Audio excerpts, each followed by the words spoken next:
Hi, and welcome to Common Denominator, straight up conversations with me, Moshe Popack.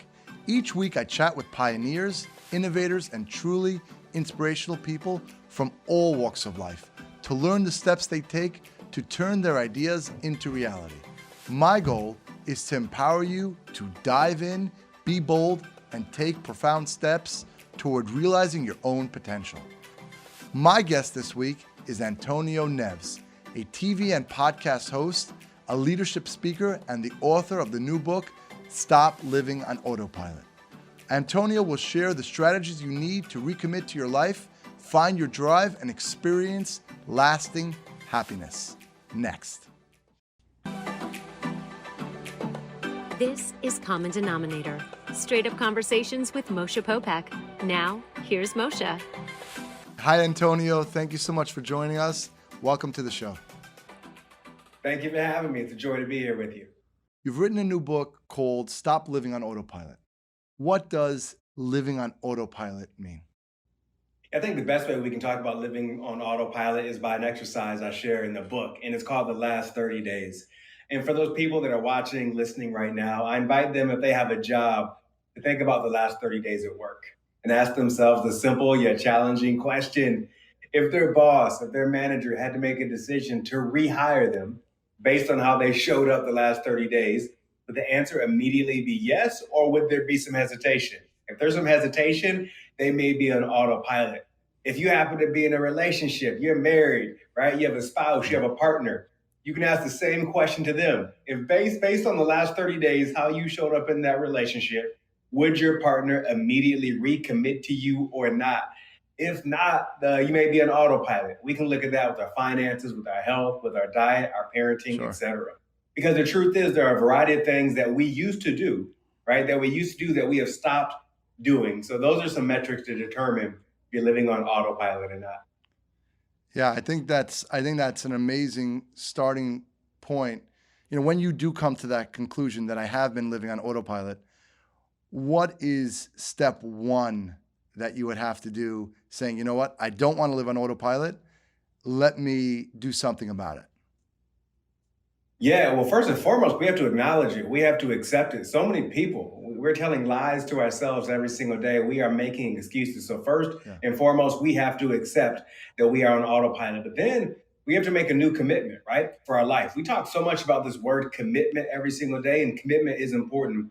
But every single day, we have to recommit to what's most important. So for me, I like to have fun with this. So a question I like to ask is, if your life was a movie, what would the lead character start doing to turn things around? Let me say that again. If your life was a movie, what would the lead character start doing to turn things around? Right now, you know some key things that you can do in your career. Right now, everyone knows some key things they can do in their relationship to make it better, parenting, finances, etc.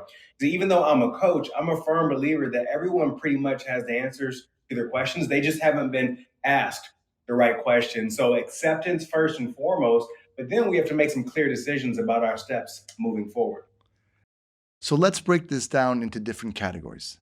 How do we stop living on autopilot in the business world? I invite people right now to think back to when they were interviewing for the job that they're in right now, and how excited they were when they got the job interview, and how fired up they were when they found out they got the second job interview. And then they found out they were a finalist for the job. And then the day they got the job, remember how excited you were, like when you found out you got the job? Then what I invite people to do is to think about who they were that first week on the job, that first month on the job, that first year on the job, how they showed up. What I like to call that day one energy. And then ask yourself that question, how much of that man or woman still exists? I know you run businesses, you have people that report to you, and I like to remind people, do you remember when you used to show up early to work? Do you remember when you used to go above and beyond? Do you remember when you used to make a proactive effort to build relationships? Do you remember when you treated personal and professional development as your responsibility as opposed to other people? So I like to look at it like that day one energy. Wow, Antonio, I really love that advice. Now let's move on to relationships. How do we be more present in each of our relationships? Remember courting people? Like with that courting Right. process, that first Yeah. date? I love what Chris Rock said about this. He Yeah. says, when two people go on a first date, you're actually sending your representative because that's not really who you are. Yeah. But we used That to is great. court, we used to date, we used to write notes, we used to do those amazing things to make that person feel like $1,000,000. And now, like our opening move is like, what do you want to watch on Netflix tonight? That is Yeah. not enough. We have to shift the Sure. game to create deeper connection. Yeah. I think the deeper connection is the key. I think it was Tony Robbins always talks about habits and rituals. So it's looking at, right? Looking at our past habits and rituals that we have, because that's what really shapes our day to day. And then create positive habits and rituals. I'm gonna write a beautiful letter to my wife, or I'm gonna get her flowers, for my girlfriend, and I'm gonna do it religiously. Okay, so now you add kids to the relationship. That's probably a whole other challenge. I know you, for example, have 5-year-old twins. How do you connect with them on a daily basis? Yeah, listen, showing up for your family is critical. So let's rewind, especially as a business owner, entrepreneur, Yeah. something you will appreciate. Sometimes we end up giving our absolute best to the people who matter least, right? We give our most, our heart, our energy to people out there, but sometimes when we come home, the people who love us the most, who aren't going anywhere, we show up the least for them. So for me personally, I had to make a recommitment to my wife, to my family, because I was giving everybody else all of me, and they were getting the worst of me. The dad that came home and the husband that came home tired, in a bad mood, not wanting to talk, etc. So, as it relates to my kids, not long ago, we were talking about superpowers in our house. We were just Sure. having fun with our 5-year-old twins. And I asked my son, what's your superpower? And he said his superpower is running fast. And I asked my daughter, what's her superpower? And she said she could fly. And I was like, hey, what do you think daddy's superpower is? And without hesitation, my daughter said, working. She Wow. said, my superpower is Wow. working. So that was Yeah. a wow, it was a punch to the face. It was a wake up call because now, of course, I used to go to an office. Now I primarily work from home. So Yeah. they associate daddy only with working. So now, to your point earlier about creating rituals, about creating ongoing standards, I have to create specific time when they're getting all of me. Not me with my phone in my hand while I'm checking messages, not me behind my computer when I'm having doing two things at once, but where they get all of dad. And as you know, with your Yeah. family, does that mean that we have to get 60 minutes uninterrupted? No, but sometimes that amazing 10 minutes with intention that you spend with your wife or your kids, it goes so far. I know it's so interesting having 9 kids myself, and it's like, okay, time is going to go by. So my wife and I put together a program. We said, no matter what, you're going to be with 4 of the kids. I'm going to be with 5 of the kids each week for an hour. Again, without that phone, like you're talking about, right? Without that phone, and you just say, let's play a game, let's do something and connect. Let's go to the pool, and you just tap in to the people that are important. And the same way, even to my wife. My wife's like, at least 3, 4 times a week, we got to have the hour, no phones, no food, nothing, and we're sitting down and we're strategizing because that's where it goes. That's your home base, you know. Absolutely. So And you bring up a really important point. And I think the reason why a lot of the stuff isn't happening for so many people is because it's not on the calendar. It's not getting scheduled. A lot of people like this whole notion of I'm just going to go with the flow. You know what? When you go with the flow, you can end up absolutely anywhere. Most times when you go with the flow, you end up places you don't want to be. But when you're intentional and you know that Wednesday is date night for mom and dad, you know that Saturday mornings I get the kids, you get solo time, or we split, divide, and conquer. But when we have it on the calendar, that is intentional. And a lot of people that they resist putting things on the calendar. I don't know about you, but I find that when things are on the calendar, it creates intention. And in many ways, it creates freedom for me as well, because I know what's happening versus it being ad hoc yeah, and then last minute feeling pressure of doing certain things. I'm a big fan. Not you talk about the calendar, but I'm a big fan of the pen to paper. You take everything, you take that pen, you write on the paper, you're able to see it, and it doesn't come off that list till it's done, right? And who are we? What are our days, right? Our career, our family life, and even our physical fitness, right? That regimen every morning, 5 o'clock, 6 o'clock in the morning, get up, go do your workout, do it every day, or do it, have your system to it, and make it super important. What you're talking about that I love is you make it non-negotiable. So many people are negotiating with themselves every single day. Like, am I going to work out today? Am I going to eat good today? As I'm hearing you talk, I realize you working out, it's not a choice. It's getting done. Do you like it when your alarm clock goes off at 4:45 or 5 a.m.? For me, when mine goes off at 5 a.m., do I like it? No, but it's non-negotiable. I'm getting up because I know if I do certain things, it's going to make me a better professional. It's going to make me a better husband. It's going to make me a better dad, right? Too many people are negotiating with themselves. And you hit the nail on the head. It becomes real when you put pen to paper. Don't get me wrong. I'm not against technology, but I'm old school. I still have an old school planner. I write things down. I still journal. In my book, I have all these amazing exercises and Stop Living on Autopilot. And I encourage people to answer the exercises at the end of each chapter with pen and paper. The funny thing nowadays, people can only write like 3 sentences before the hands start cramping because we don't write anymore. But as you said, pen to paper makes it real. And people who are listening, stop negotiating with yourself. Have your standards. Put it on the calendar. It's funny because I say pen to paper, but actually in today's day and age, it's the notes section on your iPhone. I'm like, boom, I put my note in, and there it is. And I have it 1, 2, 3, 4, and you just do it.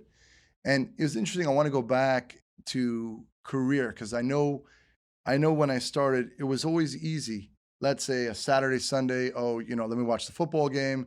Let me just, do something around that space. But then I realized that there's so many more waking hours. There's 9 to 5, fine, you can have your job.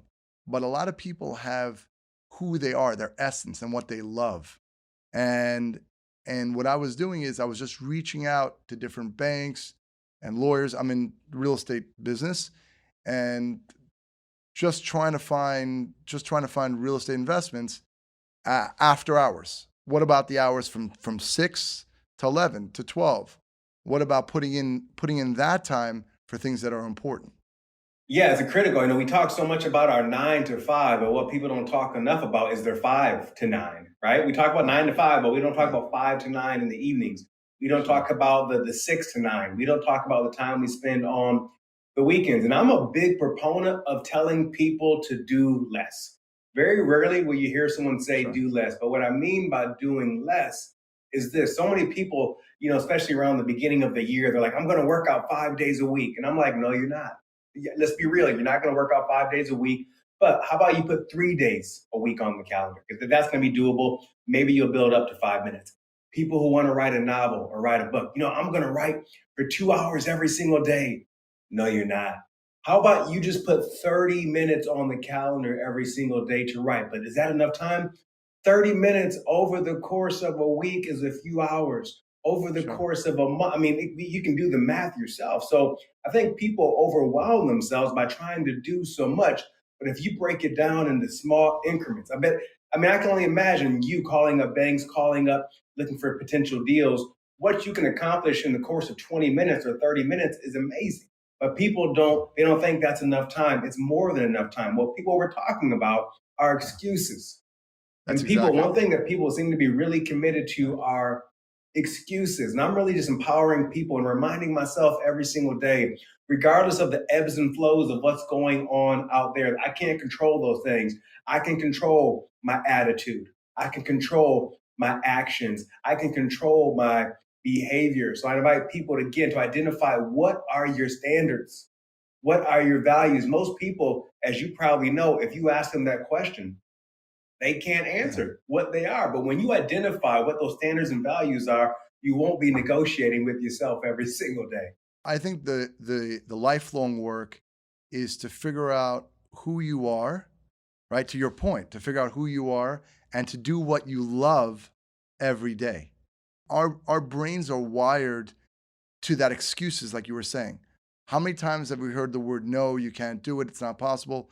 So our brain convinces us that we can't do something.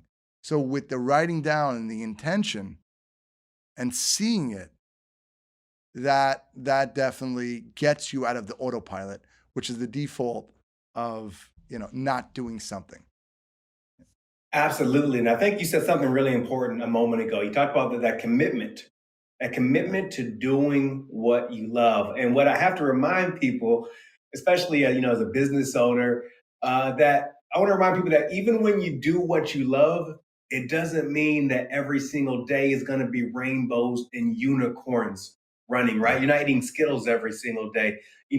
Even when you do what you love, sometimes it can feel like working a shift.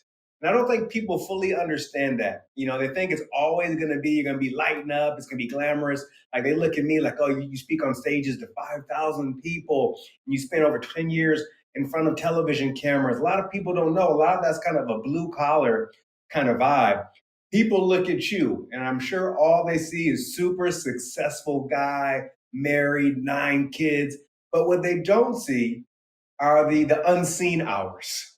The unseen hours when you're grinding in the evenings, all the years prior to you having what you have today. Sure. A lot of people like to see the end result, but I bet there are parts of your story, your journey leading up to today that people want no part of. They would not want to go through and experience the sacrifices you made, the investments that you made, probably some anxiety and stress that showed up, right? We want the end result.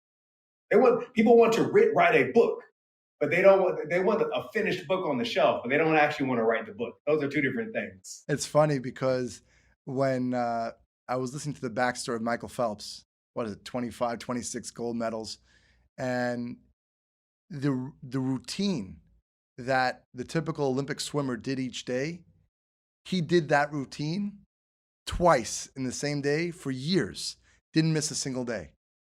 So nobody sees that. You talk about the backstory. I promise everybody that I see has that backstory. So in conclusion, to wrap everything up, if someone wants to make a resolution and have it stick, what advice would you give them? That may be one of the best questions I've ever been asked. One that we want people to stick.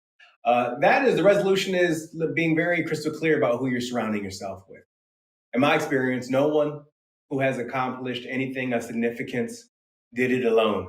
Everyone that's watching right now, everyone that's listening right now, I invite you to think about the 5 people you spend the most time with, or I invite you to look at your phone and look at the last 5 people you had text message exchanges with and ask yourself the simple yet challenging question.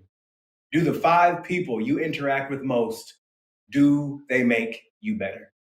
Or do they keep you standing still where you are? I invite you to spend time with those men and women that are going to encourage you, inspire you, challenge you, push you, and most importantly, hold you accountable. Identify those allies, hold them close, and also be an ally to others as well. That's amazing, especially accountability. Stepping into that accountability, being bold into that accountability is tremendous. I want to thank you so much, Antonio, for joining us. How could people find out more about you? Yeah, all you got to do, if you type in the letter A in Google, my name's not going to come up. But if you type in my whole name, Antonio Neves, you will find everything you need that will lead to theantonioneves.com. That's the headquarters for everything. My website, social, The Antonio Neves. Well, thank you so much, Antonio. It's really been a pleasure. Thank you. Thank you for having me. Keep up the amazing work. Thanks for listening, and I hope you enjoyed this episode. Join me next week when I'll chat with photographer Marisha Camp. During COVID, Marisha captured photos from Americans across the country and learned so much about humanity. She'll share that story as well as what it's like to photograph Bruce Springsteen, Gloria Steinem, DJ Khaled, and more. Until then, have a great rest of your week, and we'll talk soon. Thanks for listening to the Common Denominator podcast. Join us next week for another inspiring, impactful, and empowering conversation. To learn more about Moshe, head to MoshePopack.com. If you enjoyed this episode, feel free to share it. And we'd be grateful if you could rate, review, and subscribe to the show. Don't forget to sign up for our newsletter and visit our #Positivity store.